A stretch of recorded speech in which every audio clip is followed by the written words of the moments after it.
किस तरह की प्रोग्रेस आप देखते हैं? हालांकि जो भी प्रेजेंटेशन भी हो रही है उसमें लग रहा है कि थोड़ा प्रोग्रेस कम है, उसको तेज कैसे? देखिए, ये इंफ्रास्ट्रक्चर्स एग्रीकलचर्स फंड जो है वो 1,000 करोड़ रुपये का एक फंड्स क्रिएट किया है गवर्नमेंट ऑफ इंडिया, और ये प्रोजेक्ट जो है वो 7 साल के लिए है।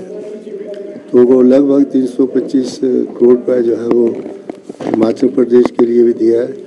उस इंफ्रास्ट्रक्चर फंड्स में मतलब कहने का यह है कि जो हमारी एग्रीकल्चर एक्टिविटीज़ हैं उनको लोनिंग का प्रावधान जो है वो थ्रू बैंक्स नबार्ड ने किया है।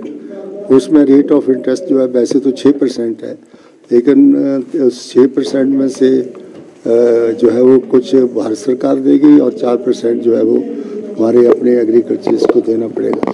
उसमें कुछ ऐसे प्रोजेक्ट्स हैं जिसमें हम जो है वो अपनी एग्रीकल्चर डाइवर्सिफिकेशन की एक्टिविटीज़ को प्रोसेसिंग यूनिट लगा सकते हैं, कोल्ड स्टोर्स खोल सकते हैं और पॉली हाउसेस खोल सकते हैं। इस तरह से अपना इंफ्रास्ट्रक्चर जो है उसको इम्प्रूव करने के लिए ग्रेडिंग सेंटर हम खोल सकते हैं।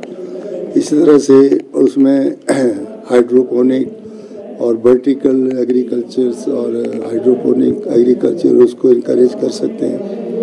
इसी तरह से अपने गांवों में हम ग्रेडिंग सेंटर्स और प्रोसेसिंग यूनिट्स लगा सकते हैं। तो मैं देख रहा था कि कुछ बड़े बड़े जो मिल्स हैं, ख़ास करके ये मिल्स जो हमारी वीट की मिल्स हैं दूसरी, उनको दिया जा रहा है। मैं क्या इसको थोड़ा डिस्करेज करो, क्योंकि वो बड़े मिल मालिक हैं, करोड़ों रुपये उनको पास पहले सरकार का फंसा हुआ है। तो ठीक है कि बाई प्रोडक्ट्स तो वो ज़्यादा बनाते हैं, लेकिन हमें जो मीडियम और स्मॉल फार्मर्स है उसकी तरफ ज़्यादा जो है वो करना है। इसलिए ये एक वर्कशॉप इंटरेक्शन के लिए विद बैंकिंग के जो हमारे ऑफिशियल्स हैं, एग्रीकल्चर्स के जो हमारे एक्सपर्ट्स हैं, और इस तरह से भारत सरकार में जॉइंट सेक्रेटरी लेवल के जो इस लिंकेजेस को देख रहे हैं उनके लिए है वो वर्कशॉप। कुछ मैंने डिप्टी डायरेक्टर्स बुलाए हैं, कुछ बेनिफिशरीज हैं, उनसे जो है आइडियाज़ वगैरह एक्सचेंज किए जा रहे हैं। तो ये जो फंड्स है ये सिर्फ एग्रीकल्चर्स डाइवर्सिफिकेशंस और ये फंड्स उस लोनिंग के रूप में जो है वो हम स्मॉल एंड मीडियम फार्मर्स को दें। लोगों को सर इजीली लोन दिए, इसको लेकर के कई बार उनको जो है कागजी प्रक्रिया में ये भी मैंने कहा कि सिंगल विंडो प्रोसेस होना चाहिए, ताकि उसको बार बार किसान को जो है वो बैंकिंग के चक्कर ना लगाने पड़े। और उसके जो हमारे प्रोविशनल अफसर्स हैं, जो एक्सपर्ट्स होते हैं एग्रीकल्चर्स के, किस प्रकार का ऑक्यूपेशनल स्ट्रक्चर्स है, किस प्रकार की लोनिंग किस चीज़ के लिए आप दे रहे हो, उसका भी मिनिमम मैक्सिमम देखना चाहिए। तो वो लोनिंग किस पर्पस के लिए जा रहा है, क्या वो यूनिट लगे हैं या नहीं लगे हैं, उसकी पूरी वेरिफिकेशन करके सर, हिमाचल की स्थिति को देखते हुए आपको नहीं लगता कि इरिगेशन की तरफ अधिक ध्यान होना चाहिए, चाहे लोनिंग है या फिर अन्य प्रोजेक्ट्स हैं? जी, मैं कह रहा हूँ कि इरीगेशन जो है वो एग्रीकल्चर के लिए इरीगेशन इज़ वेरी मतलब एसेंशियल, क्योंकि ड्राई लैंड फार्मिंग सिर्फ वर्षा के ऊपर जो हमारी खेती है वो ज़्यादा है। हमारा इरीगेटेड एरिया जो है वो नेशनल इरीगेशन एरिया से भी बड़ा कम है, 2-3% के बीच में है, जबकि नेशनल इरीगेशन एरिया जो है वो ज़्यादा है। तो हमारा बिल्कुल कम है हिमाचल प्रदेश का, बहुत से सूखे पहाड़ हैं। तो इसके लिए हमें इरीगेशन की तरफ ज़्यादा ध्यान देना, ताकि हम रेन हार्वेस्टिंग सेक्टर्स वगैरह बना सकें, पानी को लिफ्ट कर सकें।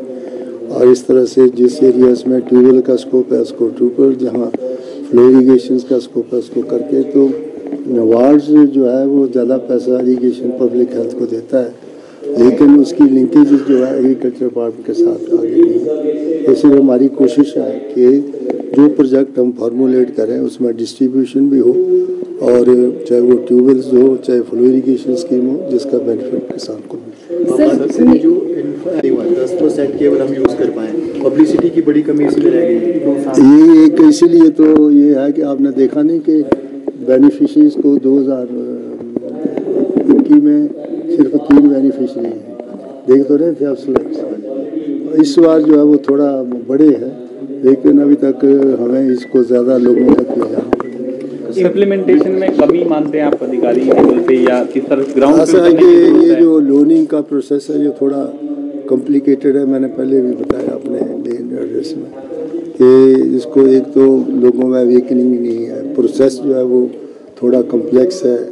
लोगों को कम से कम शॉर्ट तरीके से जो है वो लोनिंग सिंगल विंडो से करनी चाहिए, गोष्ठियाँ वगैरह लगानी चाहिए। और जो बैंकिंग के लोग हैं जिनको पैसा दिया भारत सरकार ने, उनको भी उनमें एसोसिएट करना चाहिए और खेती बाड़ी करने वालों को और हमारे जो डिपार्टमेंट्स के नोडल ऑफिसर्स हैं उनको साथ काम करना। फंड की भी आपने बात की कि काफ़ी कम फंड मिलता है जबकि पैसा ज़्यादा लगता है किसान। वो तो मैंने पहले कह दिया कि 1 लाख रुपए में कोई ट्यूबवेल नहीं बनता है। It requires huge amount. एक छोटा सा अगर 1 लाख रुपया दे रहे हो और आप कहते हैं बोरवेल बना लो, 1 लाख से कौन सा बोरवेल मिलता है? बॉली भी नहीं बनती 1 लाख से। इसलिए इन फंड्स को दोबारा रिवाइज करना चाहिए। सर, नगर निगम में लोकतंत्र की हत्या बीजेपी से बता रही है। लोकतंत्र क्या वो उनको भी वोटिंग का अधिकार है, अपने एरिए से वो चुन करके आते हैं। अगर कहीं डिसीजन नहीं होता है तो एक वोट से भी कोई ऐसी नहीं कि उनको जो है वो फॉर्मुलेशन करने में जो है वो करे। वो इसलिए है कि डिसाइसिव वोट उनका हो सकता है कि अगर बराबर हो जाते हैं तो अपना वोट डाल देगा और क्या करेगा। सर, सुधीर शर्मा जी का भी बयान है कि नहीं देना चाहिए था वोटिंग राइट, सिर्फ पार्षदों से ही चुना जाना चाहिए। हर एक अपना अपना मत है इसमें कि हम किसको क्या कह सकते हैं। अगर दिया है तो एक डिसाइसिव मत है कि अगर मान लो कि बराबर हो जाते हैं तभी उसकी जरूरत पड़ेगी ना। अगर बराबर नहीं हो सकते तो he is not casting the vote. अगर मेजॉरिटी किसी की ज़्यादा है या एक बड़ा है जो एक कम है तो उसको ये नहीं है। वो तो है कि डिसाइसिव वोट जब है उसका कि जब बराबर का हो जाए तभी अपना वोट डालेगा, अदरवाइज नहीं डालेगा। सर, जो अभी नोटिस हुई कि आप जब अगर बराबर आ गए दोनों पक्ष उसमें वोट पड़ेगा उनका या ऐसे भी उनका वोट कास्ट? ऐसे नहीं होगा, बराबर में इसी में आएगा जब डिसाइसिव वोट होगा उसका। जब जरूरत पड़ेगी तभी एक्सरसाइज